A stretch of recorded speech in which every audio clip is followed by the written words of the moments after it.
Hello friends, welcome to our channel. இன்றைக்கு பதிவில் daily idli dosa போர் அடிக்குதா, ஒரு சுவையான ரொம்ப சத்துள்ள செட்டிநாடு சைடில் ரொம்பவே ஃபேமஸான ஒரு பிரேக்ஃபாஸ்ட் பாசிப்பருப்பு அடை. ரொம்ப குயிக்காக ஒரு 10 நிமிஷத்தில் செஞ்சிடலாம். ரொம்ப ஹெல்த்தியான பிரேக்ஃபாஸ்ட்டுங்க. எப்படி செய்யறதுன்னு பார்க்கலாம் வாங்க. பாருங்க, இந்த சத்தான சுவையான பிரேக்ஃபாஸ்ட் செய்கிறதுக்கு ஒரு கப் அளவுக்கு பாசிப்பருப்பு எடுத்துருக்கிறேன். ஒரு அரை மணி நேரம் ஊற வச்சு தண்ணியை வடித்து வச்சுருக்கிறேன். இதை எப்படி அரைக்கிறது அப்படின்னு பார்க்கலாம். பாருங்கள், மிக்சி ஜாரில் ஒரு 2 காஞ்ச மிளகா, 1 டீஸ்பூன் அளவுக்கு சோம்பு சேர்த்துருக்கிறேன். இதை ஃபஸ்ட்டு கொஞ்சம் கரகரன்னு அரைச்சிட்டு அதுக்கப்புறம் பருப்பை சேர்த்து அரைச்சிக்கலாம். இந்த அளவுக்கு அரைப்பட்டுருச்சு. இதில் நான் பருப்பை சேர்த்துக்கிறேன். அந்த சோம்பு சேர்த்தும் பொழுது ஒரு நல்ல வாசம் இருக்குங்க.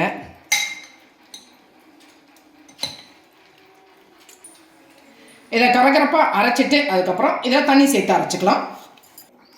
இந்த அளவுக்கு நைஸ் பேஸ்ட் ஆகிடுச்சு. இதை நாம் பவுலில் மாற்றிக்கலாம். மீதி பாசிப்பருப்பையும் மிக்சி ஜாரில் சேர்த்துட்டேன். இதோட நான் ஒரு 2 துண்டு இஞ்சி பொடியாக கட் பண்ணி வச்சுருக்கிறேன். அந்த இஞ்சியை சேர்த்துக்கலாம். ஒரு அரை டீஸ்பூன் அளவுக்கு மஞ்சள் தூள் சேர்த்துக்கலாம். சேர்த்துட்டு இதையும் அதே மாதிரி அரைச்சி எடுத்துகிட்டு வந்துடலாம். நைஸாக அரைச்சாச்சு. இதையும் நாம் பவுலுக்கு மாற்றிக்கலாம். மாவு நல்லா ஃபைன் பேஸ்ட்டாக ரெடி ஆகிடுச்சு. இதில் ஒரு பெரிய வெங்காயம் பொடியாக கட் பண்ணி வச்சுருக்கேன், அதை நம்ம சேர்த்துக்கலாம். ஒரு சின்ன சைஸ் தக்காளி பொடியாக கட் பண்ணி வச்சுருக்கிறேன், அதையும் சேர்த்துக்கலாம். ஒரு கேரட்டு துருவி வச்சுருக்கிறேன், அதை நாம் சேர்த்துக்கலாம். கேப்சிகம் கொஞ்சமாக ஒரு கால்வாசி அளவுக்கு பொடியாக கட் பண்ணியிருக்கிறேன், அதையும் நாம் சேர்த்துக்கலாம். கொஞ்சம் மல்லி இலை சேர்த்துக்கலாம். சேர்த்துட்டு இந்த மாவை நல்லா மிக்ஸ் பண்ணிக்கலாம்.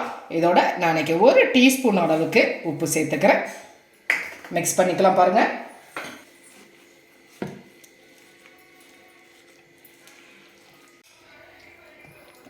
மாவு நல்லா கலந்துட்டோம் இல்லையா. இதில் நான் இன்றைக்கி ஒரு 2 டேபிள் ஸ்பூன் அளவுக்கு தயிர் சேர்த்துக்கிறேன். ஒரு இனுக்கு கறிவேப்பிலையை கொஞ்சம் இந்த மாதிரி கிள்ளி போட்டுறேன். போட்டுட்டு இதை நல்லா கலந்துக்கலாம். இந்த மாவு ஒரு 10 நிமிஷம் அப்படியே ஊறட்டும். ஒரு 10 மினிட்ஸ் ஆகிடுச்சு.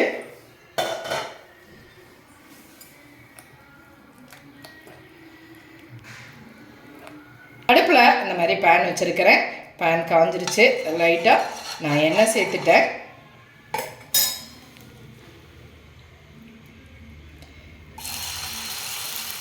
இந்த மாவை இந்த மாதிரி எடுத்து நம்ம விடலாம். பாருங்கள், கொஞ்சம் மொத்தமாகவே ஊற்றிக்கலாம்.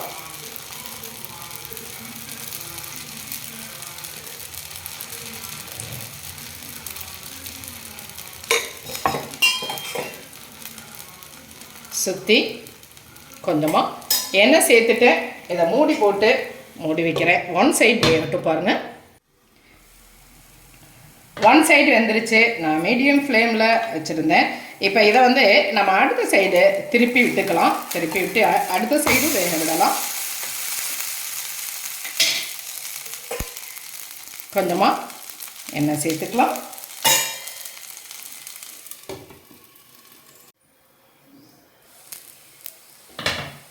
பாருங்கள், இன்னொரு சைடும் வெந்து அழகாக சூப்பராக ரெடியாக இருக்கு இல்லையா. இது நல்ல டேஸ்ட்டாகவே இருக்குங்க.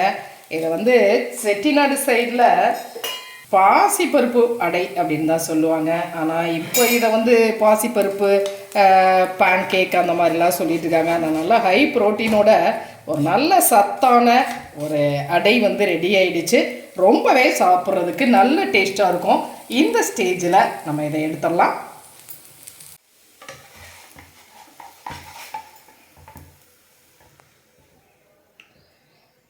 சூப்பரான பாசிப்பருப்பு அடை ரெடி ஆகிடுச்சு. இதே மாதிரியே நம்ம எல்லா அடையுமே ஊற்றி எடுத்துடலாம்.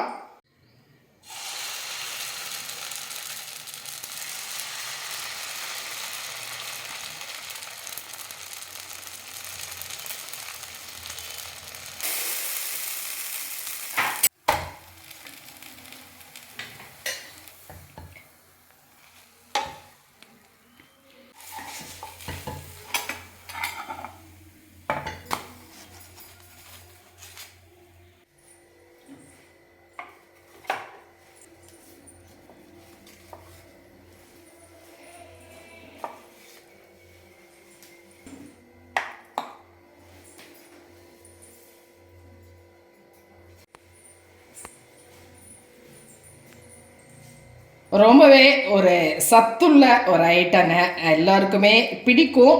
அதோடு இல்லாமல் இது நல்ல ஹை புரோட்டீன் உள்ள ஒரு அடை அல்லவா. இது டிஃப்ரெண்ட்டாகவும் இருக்கும். பருப்புகள் சேர்த்து செய்யும்பொழுது கூட வாயு தொந்தரவு அந்த மாதிரி தொந்தரவுகள்லாம் இருக்குங்க. இது அந்த மாதிரிலாம் எதுவுமே இல்லாமல் ஒரு சூப்பரான டேஸ்ட்டில் இந்த மாதிரி இதை பேன் கேக்னு சொல்லியே நம்ம குழந்தைங்களுக்கு செஞ்சு கொடுக்கலாம். பாருங்கள் எவ்வளோ நல்ல ஒரு சாஃப்டாக ஒரு மொறுமொறுப்பாக அழகாக ரெடி ஆயிடுச்சு.